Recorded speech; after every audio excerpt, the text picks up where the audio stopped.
Now, if you've been a buyer, you might have been here before. Let's say you walk into a home and it has everything you want. In fact, let's just say, like, for instance, the kitchen is just immaculate, has amazing appliances, and the countertops are exactly the type you want. And you whisper over to your partner, man, I can't believe they're selling this house for so low. I would gladly pay even more than its sales price. You just screwed up and you just gave away your whole playbook. Now, I'll go into more detail because my name is Caleb and I am a real estate agent down here in Austin. And I specialize in helping to demystify the real estate process, break down why it's not all doom and gloom, and help make sure you are walking away with the best deal possible.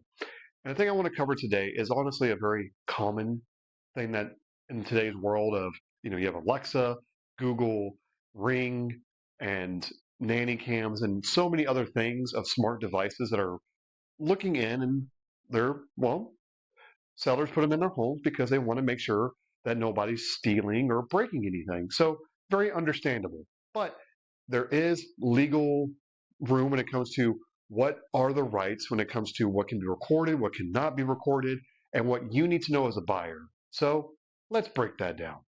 Let's get the heavy stuff out of the way first. And I'll put the official like law here. So those that want to see like what the letter for letter wording is, here you go.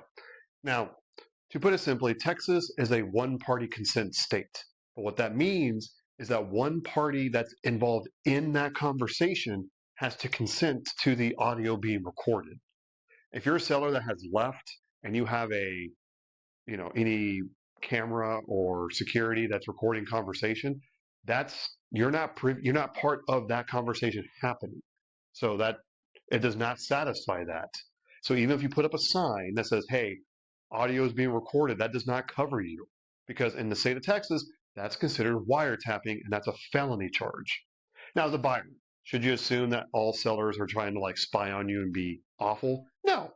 Sometimes people genuinely forget because they have the video recording and they forget that also includes audio. Now, what this does mean then, if you maybe are dealing with sellers who know some details about you that they shouldn't know, this is how you can keep yourself safe and keep yourself from being bullied by sellers who are hoping you don't know what the law actually says.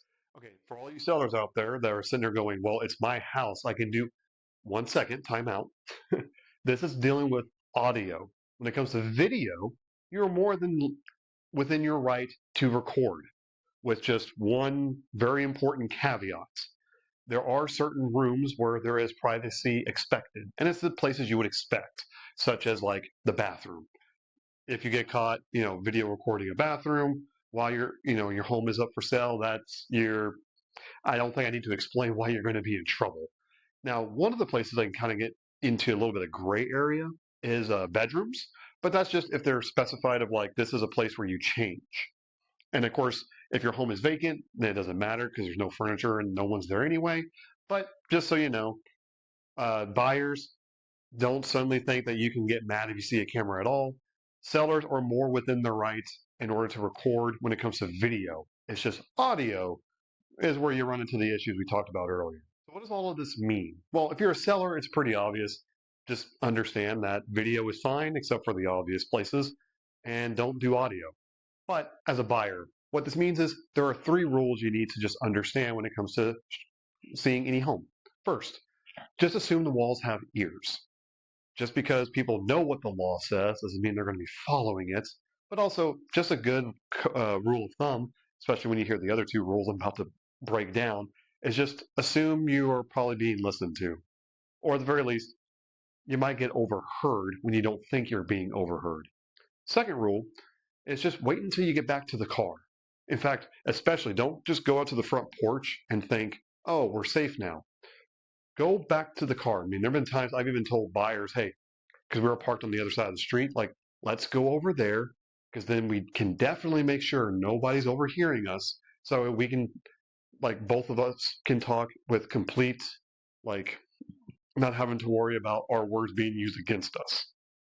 And the third, also save your critiques until you're outside to the car.